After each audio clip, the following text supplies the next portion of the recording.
Let's begin with the foundations. Today we discuss Glen Hansard. This is another lecture. I'm Alexei, and today we will be examining a life in music that moved, quite literally, from the street corner to the stage and the screen.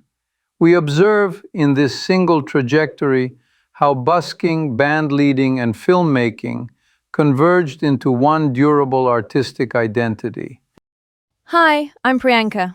I'm excited to learn more about how one person can thread together a band, a film, and a solo career without losing that street-level feeling. It makes me wonder how the pieces all fit. To frame our discussion, Glen Hansard was an Irish singer-songwriter and actor from Ballymun in Dublin, born in 1970 and sadly gone in 2026. In simpler terms, he was a modern troubadour, a person who could sing a room still with an acoustic guitar, tell a story you felt belonged to you, and then, as it were, walk onto a film set and make the same song do cinematic work. He is widely recognized for Once, 2007, where the song Falling Slowly earned the Academy Award for Best Original Song in 2008. So, maybe the best place to begin is by asking a simple question. If we call him a modern-day troubadour, does that mean the busking matters as much as the records? Like, is the street actually the main classroom here? It's important to understand the technical frame. Musically, Hansard sits in folk rock and acoustic traditions. His work ranges from the guitar-forward energy of the Frames to the chamber textures of the Swell Season and the reflective palette of his solo albums on the Anti-record label. Two terms are crucial here. First, busking, performance in public spaces for voluntary donations. It enforced for him an economy of gesture. Songs had to land in seconds amid weather, traffic, and life.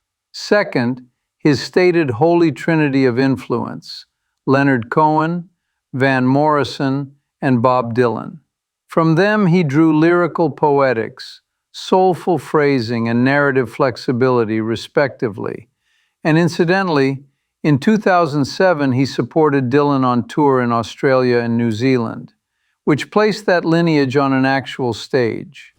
Moving forward, why does Hansard matter today? First, the cross-media template. He demonstrates how a songwriter can translate intimate material from a busking register to an album, to a film, and even onward to a stage musical derived from that film. The property Once not only won at Sundance and at the Oscars for its music, but later lived in theater with its own Grammy recognition for the musical cast recording. Second, the live tradition. His performances, often with a famously worn Takamine acoustic nicknamed The Horse, reaffirmed that a song does not require elaborate production to carry a stadium or a side street. I think a lot of people, underestimate busking.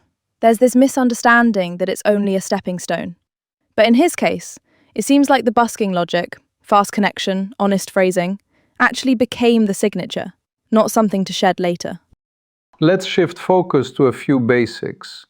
Two general facts. First, he quit school at 13 to busk on Dublin streets.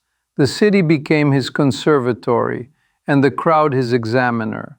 Second, his signature guitar, The Horse, a laboring Takamine NP15 worn through from years of work, functioned as an emblem.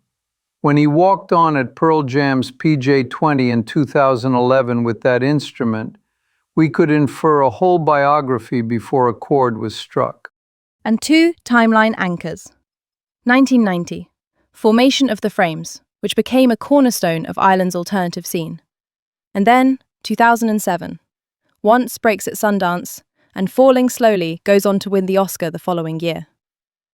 That's an arc from local band leader to global recognition in, under 2 decades? Before we get to the complexities, one personal note. Years ago, in a small hall, I watched him silence a restless crowd by stepping away from the microphone for an encore. just voice and the horse. No amplification, only narrative authority. In that moment, I understood, perhaps more clearly than any lecture on poetics could convey, that a song is a proof by construction. You build only what the claim requires, nothing extraneous, and the argument stands. This brings us to three guiding questions for today. Historically, what led to the success of Once? Counterfactually, what if he had not left school to busk? And prospectively, how might his legacy shape future practice in music and activism? Priyanka, would you set up the first? Sure. What made One work so well, historically speaking? It looks small on paper. Low budget, 2 musicians, Dublin streets. But it traveled the world. Why did that happen? In fact, several vectors converged. First, content-matched method. The film's diegetic performances mirror Hansard's busking ethos. The camera observes songs forming in real space, rather than staging them as decorative interludes. Second, authorship and authenticity. Hansard and Marketa Yerglova co-wrote and performed the music. Their creative partnership, later formalized as the Swell Season, ensured that narrative and soundtrack were the same organism. Third, institutional validation.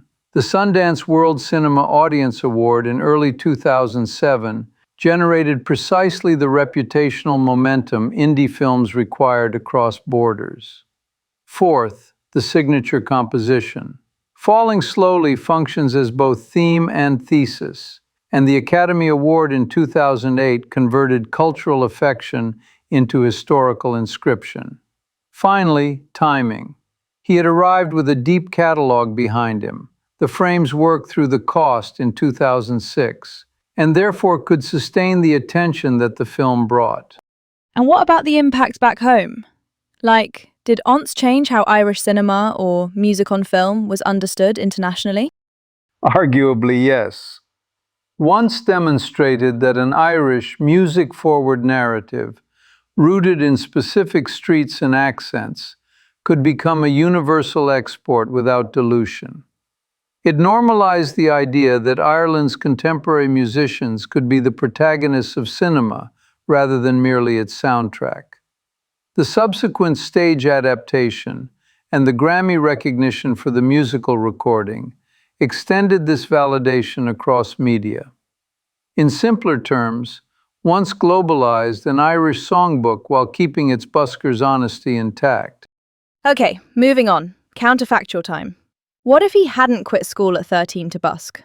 Would we still get the same voice, the same songs? Theoretically, alternative paths exist, but the musical phenotype would likely differ. Busking taught time compression, how to land the melody within the listener's first 5 steps, dynamic control, how to make a city lean in, and repertoire elasticity, moving from folk to pop covers without irony, as he later did with, for example, reworkings of Justin Timberlake and Britney Spears for Irish radio. Street work also exposed him to communities, including, by his own account, encounters that shaped spiritual outlook and service-mindedness. We recognize that same posture in the annual Christmas Eve busk for the Dublin Simon community beginning in 2010, and later in housing rights activism during the Apollo House occupation in 2016-2017. Absent busking, the technical facility might remain, but the urgency, humility, and civic reflex would be attenuated. If not busking, then what? Maybe conservatory? Or just staying within the band world? How would that have played out? We can infer 2 plausible alternatives. First, a strictly band-centered path. The Frames were already climbing the Irish charts with albums like Fitzcarraldo and Burn the Maps. He might have become primarily a national rock figure with occasional international touring, respected but less singular. Second, a studio-oriented singer-songwriter who enters film through conventional soundtrack placements, rather than as an on-screen author. Note that he later contributed to franchises like The Hunger Games and collaborated for Flag Day, so such work was within his capacity. However, without the busker's apprenticeship, it is less likely that Once would have felt as organically lived in. Thus, the precise confluence of street-hardened intimacy and cinematic credibility that defined his breakthrough would to some extent dissipate. In basic terms, busking was the crucible of his authentic style. To shift gears a bit, present day, or really, the future. How do you think his legacy moves forward now, musically and in activism? Speaking of legacy, we must consider three continuities. First, repertoire and collaboration. His catalog, from Rhythm and Repose through all that was East is West of Me Now, 2023, will keep circulating through live covers, student ensembles, and film syncs. His partnerships with Eddie Vedder, Lisa Hannigan, Bono, and others already constitute a network that performs and reinterprets his work. The swell season's renewed activity with Forward in 2025 provides a late-period capstone that future artists will mine for duet craft and chamber folk arranging. Second, civic practice. The Christmas Eve busk model, as a recurring communal micro-festival for homelessness causes, offers a replicable template. It is activism scaled to street physics. Third, public example. Participation in protests, from water charges in 2014 to solidarity with Ukraine, including the 2025 march and the 2022 recording, Take Heart, frames a musician's role as witness and neighbor, not merely as commentator. And the activism in music specifically. Do you think his approach changes how newer artists will write protest songs or organize events? It is worth noting that his method often fused event and song. The busk is both performance and fundraiser, both visibility and community ritual. We may see more artists design recurring civic moments anchored by simple portable arrangements that anyone can join: streets, steps, stations. As for songwriting, his blend of narrative empathy and direct address, influenced by Cohen, Morrison, and Dylan, remains instructive. Further research would examine longitudinal set lists from charity events, lyrical corpora of contemporary Irish protest songs, and the diffusion of once-era repertoire into civic contexts. In simpler terms, we should track how often people choose his songs when the stakes are human rather than commercial. To summarize, Glen Hansard stands as a musical and cultural icon, whose career maps a coherent line from Ballymun streets to global stages, with Once as a fulcrum and the horse as a totem.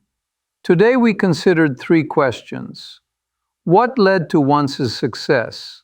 How busking shaped and perhaps uniquely enabled that voice? And how his legacy may guide future intersections of song and civic life. If this sparked interest, consider a related inquiry: how busking as a method has influenced contemporary music far beyond Dublin, shaping phrasing, repertoire, and public ethics. That was helpful to think through, actually. Thank you, Professor. And thanks to everyone listening. Maybe that's something we can come back to later, especially the protest music angle. This concludes our lecture for today. Read widely, listen closely, and, if you will, try singing once without a microphone. Good day.